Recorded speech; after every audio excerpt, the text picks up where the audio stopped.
is at hand. Do you want it? Do you want the kingdom of heaven? Regard these commandments. It's the kingdom of heaven. That way of looking at the letters is what we're about to do regarding Daniel. So let me show you this. Ve'atah. Now this says, and so the angel, then as for you, Daniel. Now this is translated as for you. Well, if you look in a dictionary, a vav in the front basically means and. So it's a Hebraism to go, and this, and that, and to use it quite often and. They didn't do that in Greek, so in the New Testament where you see a bunch of use of the word and, it's kind of like somebody's almost stuttering, like, it doesn't necessarily mean this plus this. Sometimes it's two ways of saying the same thing. For example, I looked at the thing in Genesis where he says, a covenant was made with Abraham. Abraham fell into a deep sleep, and two things passed through the split animals, right? Does everybody know that story? There was a smoking furnace and a blazing torch, right? Not necessarily what it says. It says a blazing furnace, but when it says and a blazing and a fiery torch, that and might be another way of describing the same singular object. Yahweh is echad. Now we might say, oh, well, that's like the Father and Son walking through. It's like, it might have been one object described two ways. And if you look close, you realize that the smoking thing actually means billowing like this tremendous inferno. And it was also blazing like this fierce fire consuming. Could have been one object. It doesn't necessarily mean two. But the other use of the and in front of the word might mean the opposite, like past becoming future or something. Anyway, there's some grammatical stuff. Again, I'm illiterate. I don't know that stuff. I'm just trying to show you what the letters mean. This, if you look up in a dictionary, Aleph Tav Hey literally means you. So you could read that as simply, you, Daniel. Okay, and as for you. But we're not reading it that way. I keep going back because I want to show you that get out of your track of mind. Aleph Tav revealed. Okay. Aleph Tav revealed. Aleph Tav revealed. To you. The beginning and the end and everything in between. In Hebrew, the word truth is emet. Aleph, Mem, Tav. The Aleph birthing the accomplishment of the Aleph. The purpose that has been gestated and brought forth and made accomplished is the word emet, which is the word for truth. What is the truth? Aleph becoming Tav through the chaos of the process by which it needs to get there. That's the truth, which is described here. Yeshua said he was the truth. Okay, what's Yeshua? Aleph himself walking all this through to Tav. And he says we're supposed to walk in the truth, which is the light. We're supposed to walk this pattern. We're supposed to do this pattern without excuse, without saying we can't, we don't have to, we never were meant to. We can, we're supposed to, we were always meant to. And the Ruach was given to us to help us doing it. So as soon as we get that thing out of our head that says we can't, we don't, we never were supposed to, and when he comes back and says, why aren't you doing it? We'll say we weren't supposed to. It's like, well, he'll come back and say, well done, good and faithful servant. You did it. Because we're supposed to be doing it. Okay, so for what that's worth, this is all about doing it. Not finding excuses why we shouldn't. So, the way to read this is Aleph Tav is revealed. Dan, door to life, established or made. And Aleph Lamed is the word for, as a word, two letters, it means strong. But Aleph is the plan, and then Lamed would be authority, right? So the Lamed here, you could say, what's a Lamed? Judicial application, the staff, push, pull, unto or regarding, enforce, like a rudder. Like the tongue is the rudder of your being, the rudder of a ship steers. Like a whip, that which drives. Security or protection, like the authority, like the police.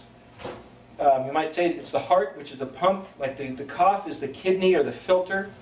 And the lamed is the heart or the pump. So you have a filter and a pump. You've got this circulatory system centered around these two. So the strength of the authority. In other words, we're told that if you regard the instructions, you participate in the authority. If you cough, if you regard the cough, you will get the lamed.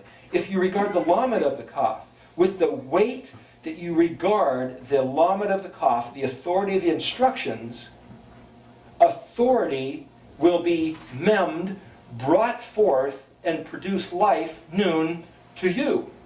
With the same balanced measure that you lamed the cough, it will mem noon to you. You see that? So here I'm trying to show you then a mechanism of thinking of the letters as concepts and using them as words rather than just as letters. So if you yod the aleph, if you yod the aleph, you'll be working the plan, lamed, as with authority. In other words, do you believe it? If you believe that with the measure you use it will be measured to you, then you will temper the way you treat one another. If you don't believe it, maybe it's nice philosophy or sounds religious or is an interesting doctrine you heard in church, but you won't apply it. The lamed is the application of the kaf. So here, the door to life is working the plan with appropriate application, lamed, of the kaf. Now the kaf's not here. There's no kaf in that word. But because we see lamed, we know that lamed is in direct reference to the kaf. Lamed doesn't stand on its own as a phonetic letter. Lamed is regarding the kaf. Kaf and lamed are at the top. There's something called, getting a little bit astray, but it's not really. Something called atbash.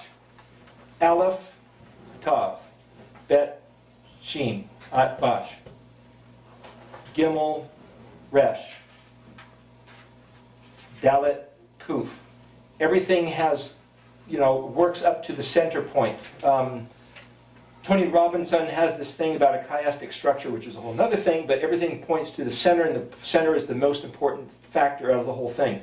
The center is kaf and lamed. When you see lamed, you know that it's talking about the kaf. That's what it's referring to. So, when he says, Aleph Tav, revealed, is the door to life, making strong lamed, making for strong authority. Aleph Tav. This is the revelation of the door of life, which gives you the authority, which is the whole reason why we're doing this stuff, right? The authority of the kingdom. Samik Tav Mem. Well, the samik is like the menorah. Tav Mem. Now, I happen to know with use of the dictionary that Tav Mem usually refers to them. As a matter of fact, the letter Tav can be pronounced as a TH also, so it still looks like in English, them. But the samik, remember, is this word here. Ha means the. This is the word sefer. Now, of course, if you're illiterate and you don't know how to read that, you wouldn't know that. But sefer is actually translated as the word book. Sefer is where we get the word cipher. It also means to number, or count, or to narrate a story, or for a barber to cut hair. It's like a fence which establishes a perimeter, which means it's an extent. So if you put all those words together, what you realize is that this word sefer, which is the word book, means taking something like, for example, what if you had a bunch of dots? Now, as a kid, you might say, oh, well, give those dots numbers, and I will draw connections. and I will come up with something. And it's like, connect the dots.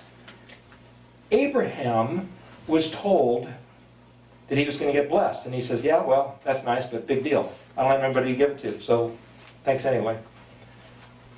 He always says, Abraham, step outside. Sever the stars, if you're able to. Of course, we know that nobody can sever the stars. Nobody can count the stars. So we read the narrative in English, in Genesis, and say, yeah. But Abraham believed God, and that action, that event, was reckoned to him for righteousness. Well, that's what it says in English, but that's not what it says in Hebrew. What it says in Hebrew is Abraham was told, hey, Yahweh says, go out and sefer, Samek, Pei, Resh, the stars. It's translated count and number, but what this is actually, this is like a vine with branches. It's connections. And this is a mouth, or this is words, or this is explanation, and this is Messiah, right? Or the chief, or the source. Now the other thing Resh means, if you look at this chart here, make mention of it, if you picture a tree has roots that go out to pull in food and water, processes it in its trunk, and it puts it out and branches into fruit. A heater, a plenum in a heater, has the intake conduits. It processes it in the combustion chamber, and then it pushes it out through the heating ducts. That trunk, that plenum, is doing resh functions. Resh, like a government, like a prince, like a head man, it gathers, it processes, and then it puts out. It's this production thing. So he was supposed to, Abraham was told to make the connections, like you might say this structure, remember like a watchtower, like a trellis, like a lighthouse. Make the connections in a structural mechanism according to the mouth of the words which explain the Messiah.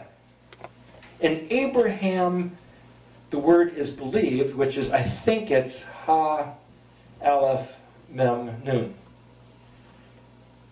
At least, I'd have to look it up, but the other word is Aleph, Mem, Nun, Hey. Well, this is the word Amen. It's the word for faith, Emunah. But this is revealing the plan as promised, brought forth into life. If Abraham was told, this is the Torah, this is the covenant, this is the plan of life, of how a Vav man becomes Resh man, this is the covenant of Yahweh. You, Abraham, go look at the stars. I want you to put them in a configuration, narrate, tell a story of Resh, the Messiah, who is your prototype of who you should be. And Abraham revealed the plan which brings forth life. And his obedience doing so was reckoned to him as righteousness. Or the other way to read that verse is that, according to the way that I process these words, which we're not even going to go there because we're looking at Daniel, but he says he took into consideration what Abraham said and used it to affect the revealing of righteousness. And the word for righteousness, which is Zadik, is Daleth Yod Kuf Ha, Zadikah, the revealing of the righteous one working. In other words, we're told, I think in the New Testament, I think in the book of Hebrews, I'm not sure where, but we won't go there, that Abraham's belief, he didn't have any kids, he was told to count the number of the stars, which nobody can do, and so shall your descendants be. And he looked at them and goes, that's a lot of stars. Okay, I believe you can do it. Oh, what great faith, that's attributed to you as righteousness. And that's the model of our Christian faith. Just believe it. But what really happened? If Abraham was told to go out and sefer the stars, could it be that Abraham, 2,000 years BC, which is approximately the oldest date that anybody can map the constellations as we now know them from a place in Dendera, Egypt, Did Abraham or perhaps Joseph create this planetarium in Egypt that there's found archaeological record of, where the constellation